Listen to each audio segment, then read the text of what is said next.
Evening करें start.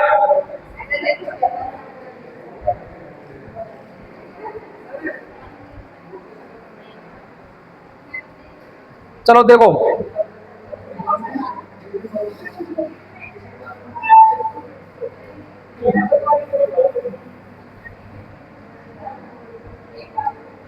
Last class में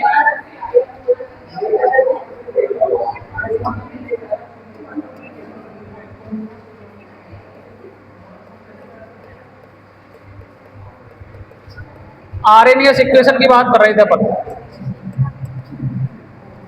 अरे भाई अब बात नहीं करनी,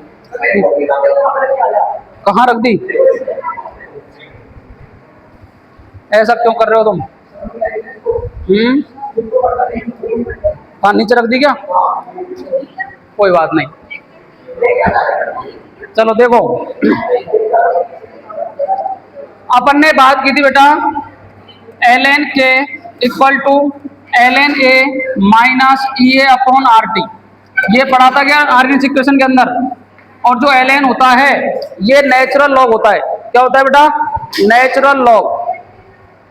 क्या होता है? Natural log. अगर इसे लॉग बेस 10 के रूप में कन्वर्ट करना है तो कितने से मल्टीप्लाई करेंगे? 2.303 से मल्टीप्लाई कर लेंगे। आगे बात समझ में? अब आपको काफी बार क्या होता है कि टेम्परेचर देता है। क्या देता है? टेम्परेचर। मैंने कहा कि eight T1 temperature, eight T1 temperature, तो बताओ K किसके बराबर आ जाएगा? K1 के बराबर आ जाएगा क्या? तो बताओ ln K1 equal to ln A। ये तो कांस्टेंट है, तो कांस्टेंट पे तो कोई फर्क पड़ेगा ही नहीं, माइनस EA अपॉन RT1 आएगा कि नहीं आएगा? और इसे दे दिया मैंने इक्वेशन 1। आगे बात समझ में? अब मैंने कहा भैया कि टेम्परेचर T2 पर रेट कांस्टेंट की वैल्यू तो टेम्परेचर चेंज हो सकती है कि नहीं हो सकती? बताओ, बोलो। अगर मैंने कहा एट T2 टेम्परेचर, मतलब टेम्परेचर मैंने T2 रख दिया भैया, बोलो, तो रेट कांस्टेंट ओनली ऑन किससे चेंज होता है? टेम्परेचर के साथ ही होता है, बाकी का फर्क तो उसमें कोई पड़ता ही नहीं है। तो बताओ क्या हो जाएगा? ln K2 equal to ln A minus EA upon RT2 होगा कि नहीं होगा? और इसे दे दिया मैंने इक्वेशन 2। क्या दे दिया? 2। अब आपको क्या करेगा पेपर के अंदर?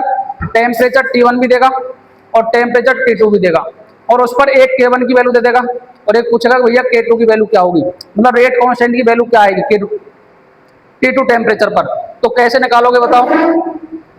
अब आप क्या करोगे? इक्वेशन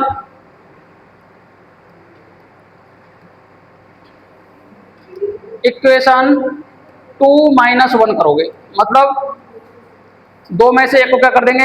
कम कर देंगे, मतलब माइनस कर देंगे। तो बताओ दो में से एक को कम करेंगे तो क्या आएगा? बताओ, ln K2 minus ln K1 आएगा कि नहीं आएगा?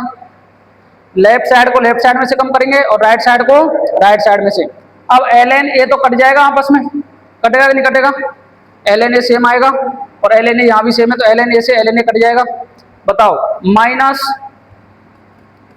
EA अपॉन RT2 माइनस, और माइनस लगा हुआ है EA अपॉन RT1 आएगा कि नहीं आएगा?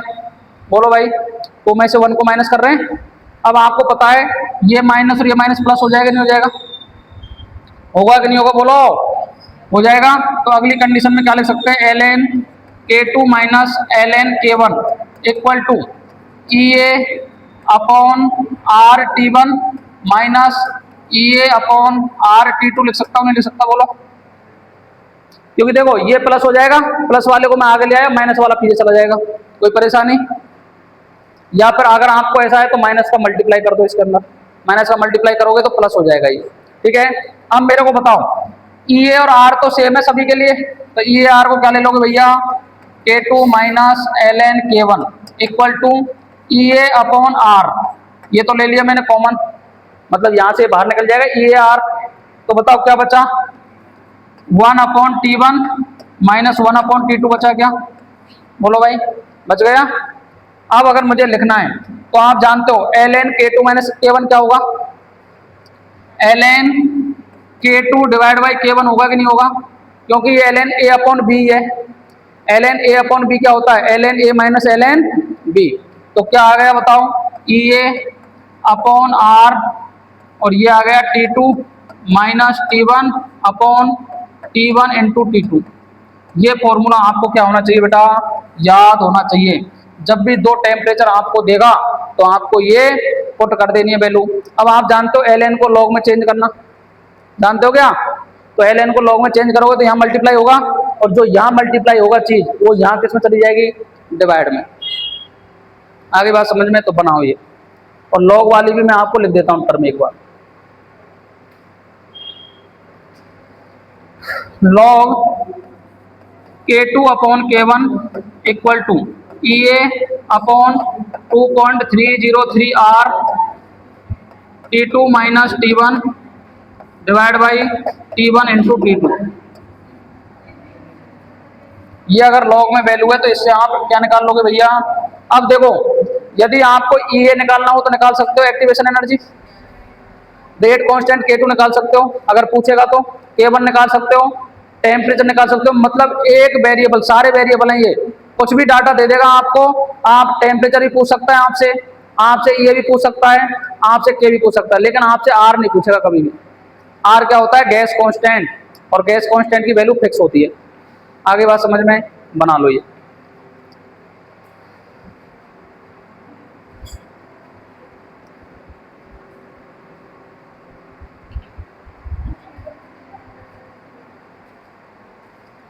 ये ऐसे भी लग सकता है, सही है, बीच में लगाते हैं अपन तो डिस्टरबेंस होता है।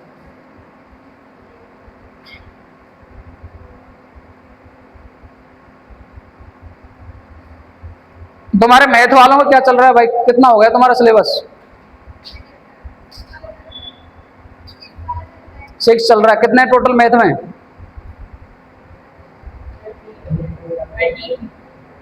मैथ में 13 नहीं, 13। तो 50% सिलेबस तो हो गया लगभग। तुम्हारी मम्मी को टेंशन हो रही है उसकी, वो कहती है मैथ में अगर कम नंबर आ गए तो। कोई ना बेटा, अभी क्या 11th वाले जो नए बच्चे आए ना, इनके हिसाब से कर रहे हैं, तो तुम्हारा सिलेबस तो हो जाएगा टाइम से। तुम्हारा टाइम बढ़ा देंगे, उनका कम कर देंगे पीछे, तो ऐसे।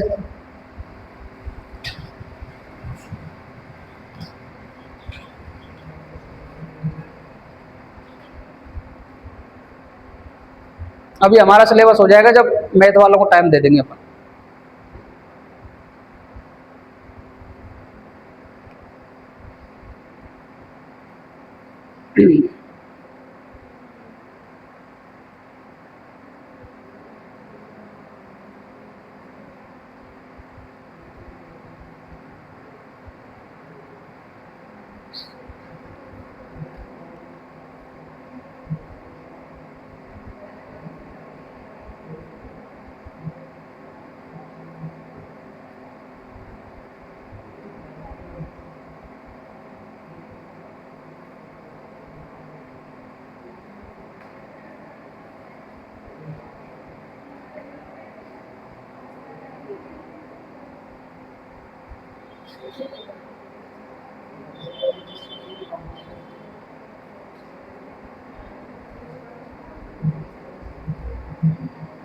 तुम्हारा टेस्ट का टाइमिंग चेंज करना है, वही रखना है? हो गई बात उनसे?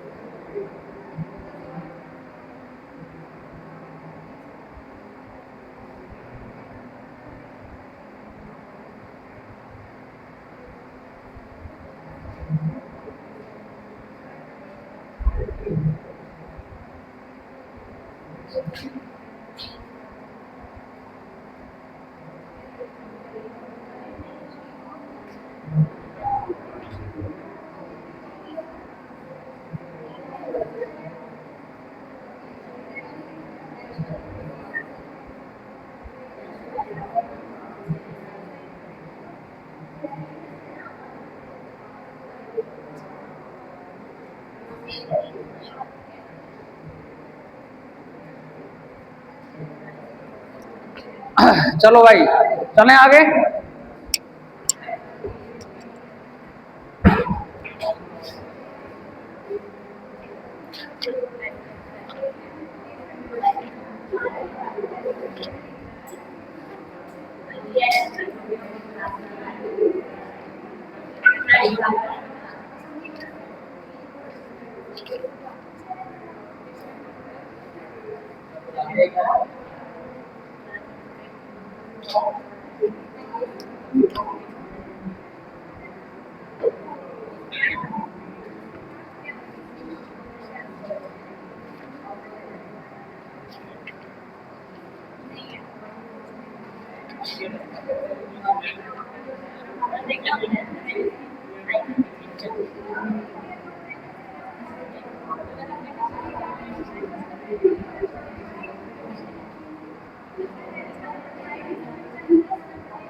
चलो भाई लिख लिया ये।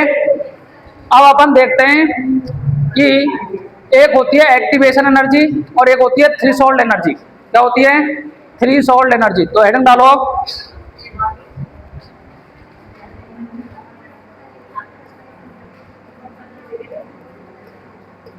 Threshold energy.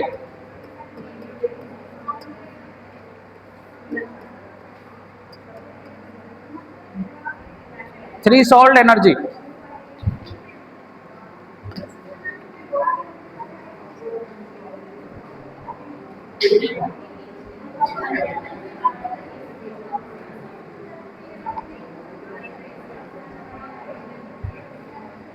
इसे बोलते हैं बेटा दहली ऊर्जा।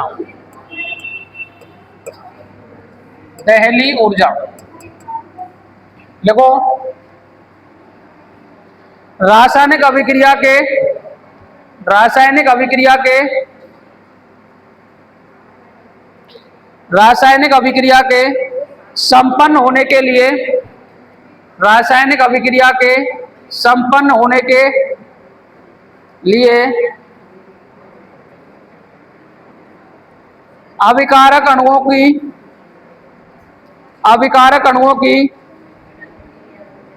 अभिकारक अणुओं की जितनी न्यूनतम ऊर्जा अभिकारक अणुओं की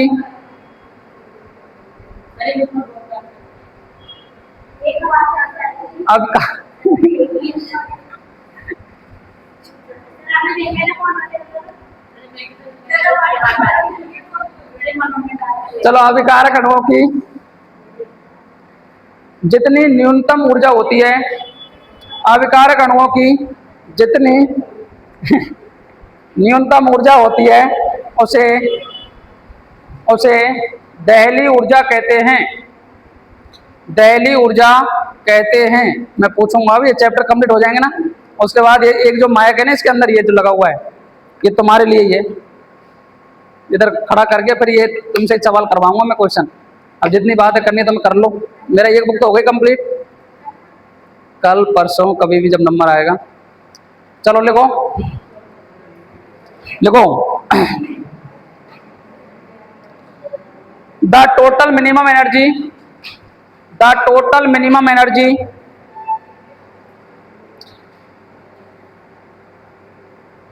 the total minimum energy that reacting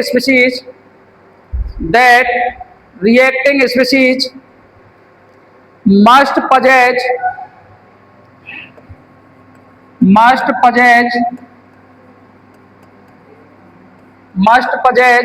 और possess का मतलब होता है रखना, having, must possess in order to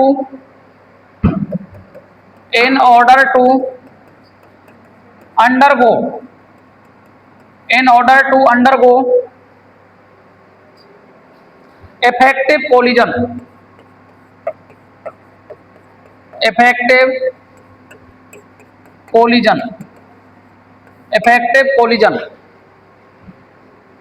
to form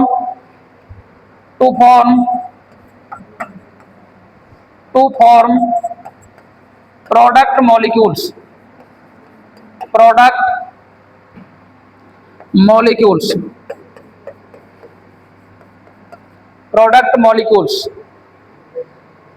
is called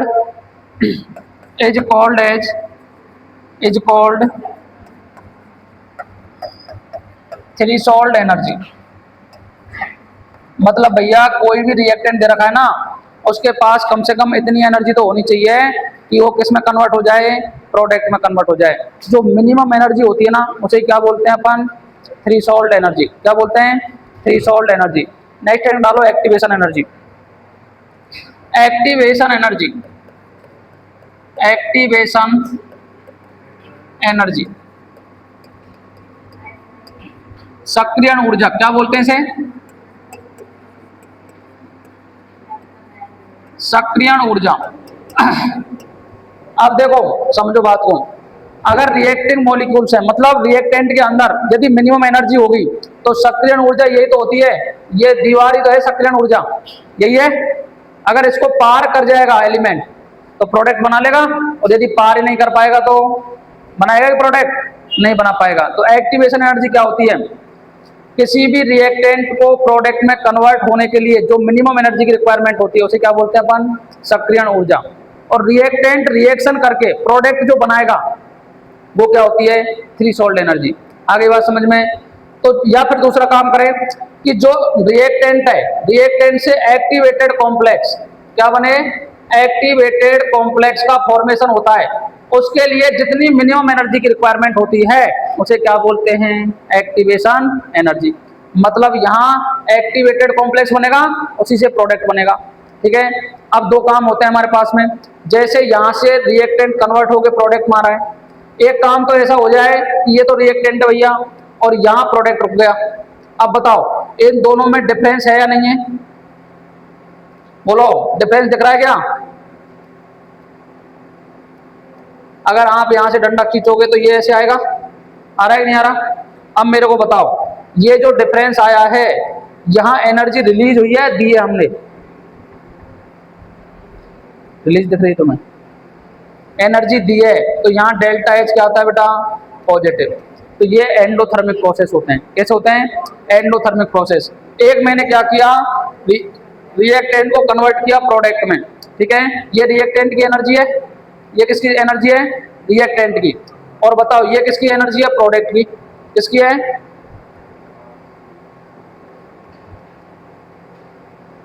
किधर गया वो,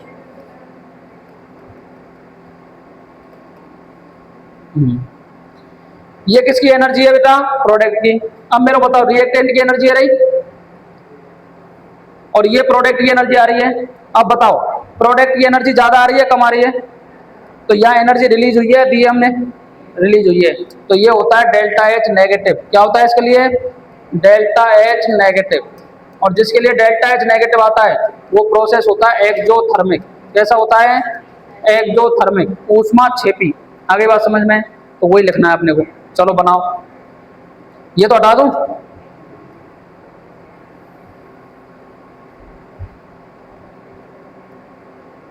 देखो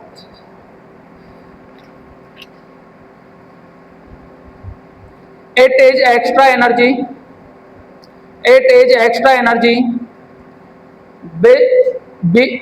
it is extra energy which must be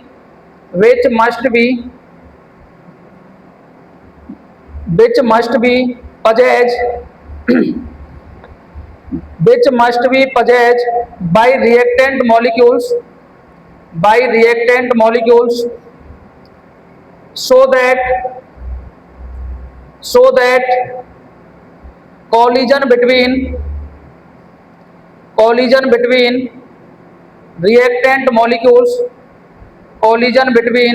reactant molecules is effective and leads to formation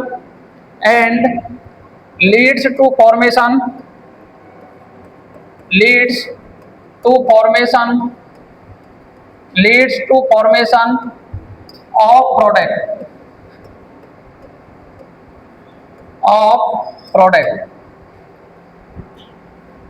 आगे बात समझ में, या दूसरी डेफिनेशन लिख लो एक छोटी सी ताकि आपको समझ में आ जाए। लिखो द एनर्जी रिक्वायर्ड। अब ये तो क्या हो गई, एक कॉम्प्लिकेटेड क्या है डेफिनेशन है एक्टिवेशन एनर्जी की, लेकिन आपको पेपर में पूछे एक नंबर में तो आप ये लिख के आओगे। देखो the energy required to form to form to form this intermediate this intermediate this intermediate, वो मैं बताऊंगा कौन सा इंटरमीडिएट है। This intermediate called called activated complex called activated complex is known as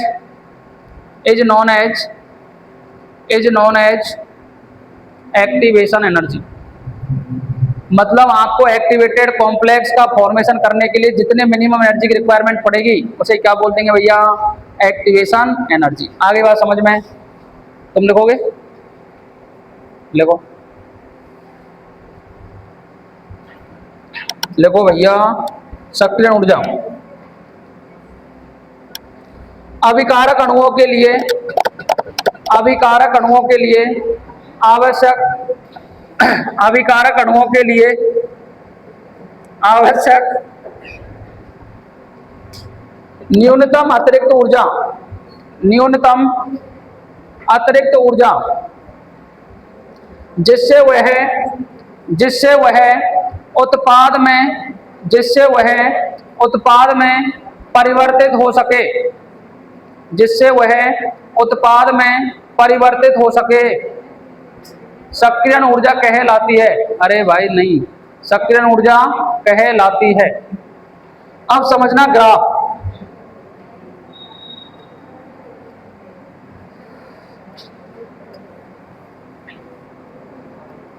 चलो ग्राफ समझो आप।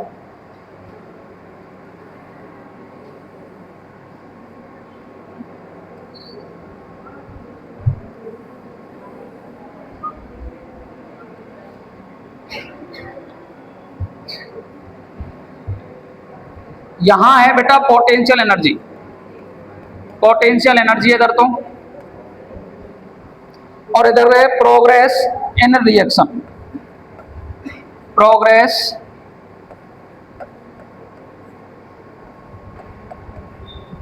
Of reaction. इधर तो रिएक्शन की प्रगति है और इधर क्या है बेटा, पोटेंशियल एनर्जी। पोटेंशियल एनर्जी को क्या बोलते हैं, बोलो, पोटेंशियल एनर्जी को क्या बोलते हैं, स्थितिज ऊर्जा, स्थितिज ऊर्जा। और इधर है अभिक्रिया की प्रगति। इंग्लिश में मेरे को अच्छा लग रहा है ये, ठीक है। आगे बात समझ में, प्रोग्रेस, ये कोचिंग का नाम है हमारी का, ठीक है। दूसरा, इधर भी बेटा क्या लेंगे अपन, पोटेंशियल एनर्जी लेंगे और progress of reaction, progress of reaction, ठीक है। अब देखो समझना बात को, बात है काम की। ये रिएक्टेंट है,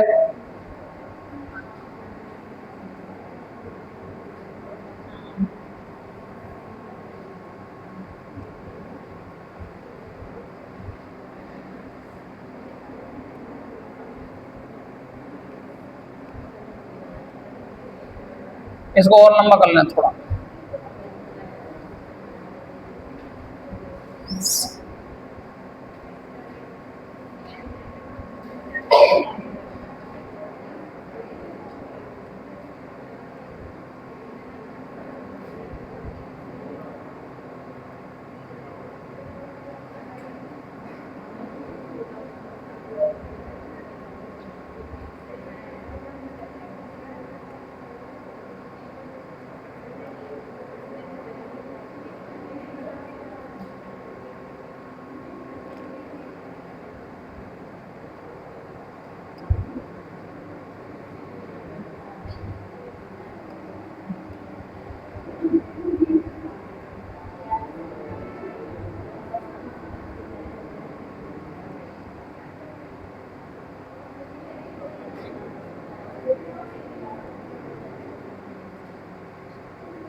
चलो बनाओ इसको।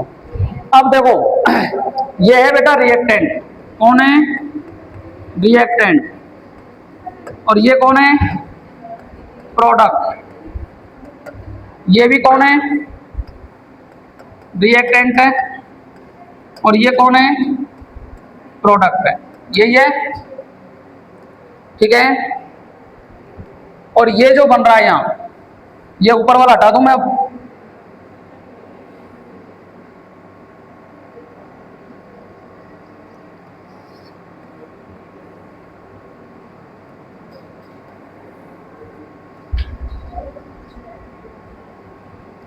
ये जो बन रहा है ये है एक्टिवेटेड कॉम्प्लेक्स। क्या है? Activated complex. उसी में यही बनेगा।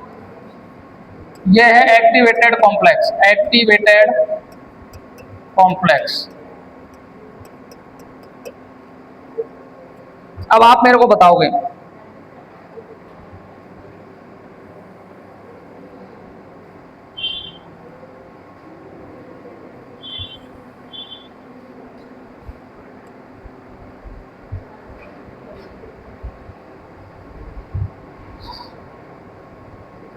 ठीक है।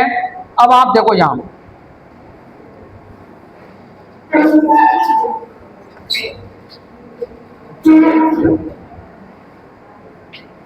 ये प्रोडक्ट ऊपर है बेटा, प्रोडक्ट ऊपर बना है और ये रिएक्टेंट नीचे, मतलब एनर्जी किसकी कम है?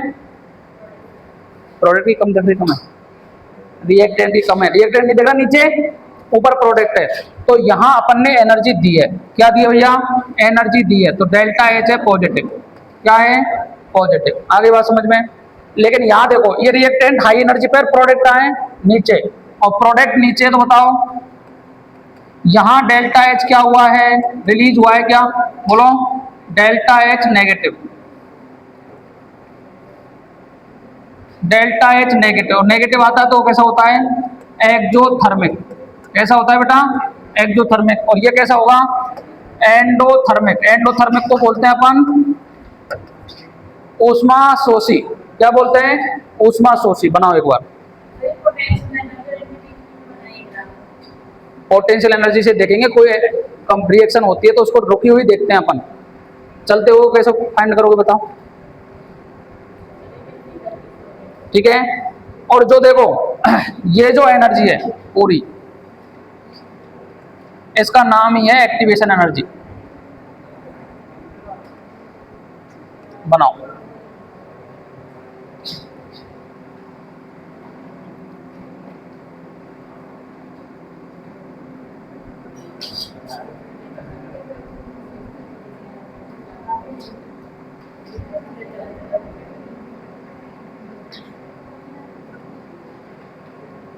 बना लो। इसी का नाम है एक्टिवेशन एनर्जी। एक्टिवेशन एनर्जी, यही है एक्टिवेशन एनर्जी। Activation energy. अब आप समझना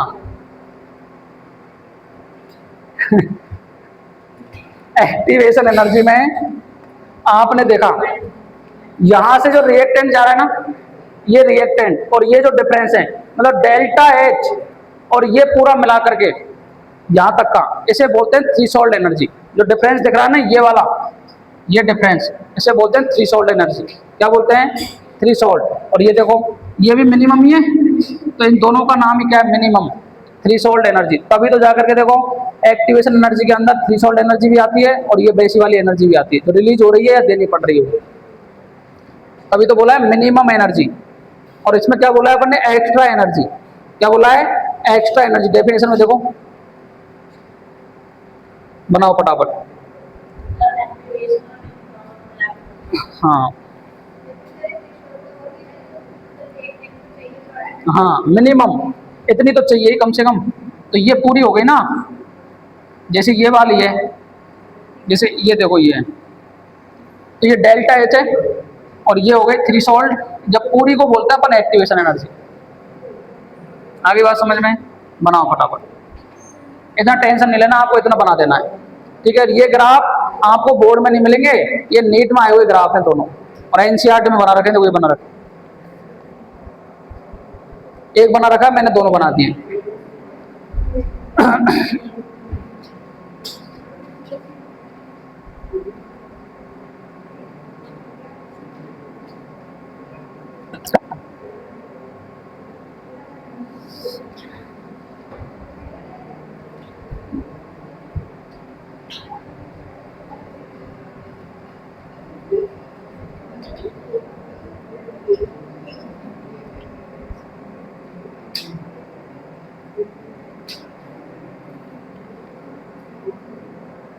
अब इसके अंदर लास्ट टॉपिक बचा है कॉलिजन। क्या बचा है?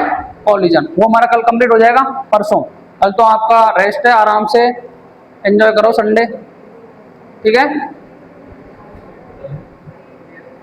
कल तो संडे है ना, कल तो छुट्टी है। बुला रहे हैं कितने बजे? चलो देखना, बुला रहे हैं तो आज के लिए रखते हैं यहीं तक, बाकी बातें करेंगे कल। जहाँ तक हो गया कंप्लीट। आपको एक्टिवेशन एनर्जी की डेफिनेशन आनी चाहिए, थ्रेशोल्ड एनर्जी की डेफिनेशन आनी चाहिए, और जो मैंने आरएनएस इक्वेशन लिखाया है उसका रिप्रेजेंटेशन आपको आना चाहिए। ये ग्राफ आते हैं तो अच्छी बात है, नहीं आते तो टेंशन लेना ही नहीं है। काफ़ी बच्चों का तो इन ग्राफों को देख करके दिमाग बंद हो जाता है कि जब कब ये सीधा आ रहा है, कब ये घटता हुआ आ रहा है, ठीक है। तो इनमें टेंशन लेना नहीं है, बोर्ड के लेवल से तो ऊपर ही है, लेकिन एनसीईआरटी बना रखे तो अपन ने बना दिए। आगे बात समझ में?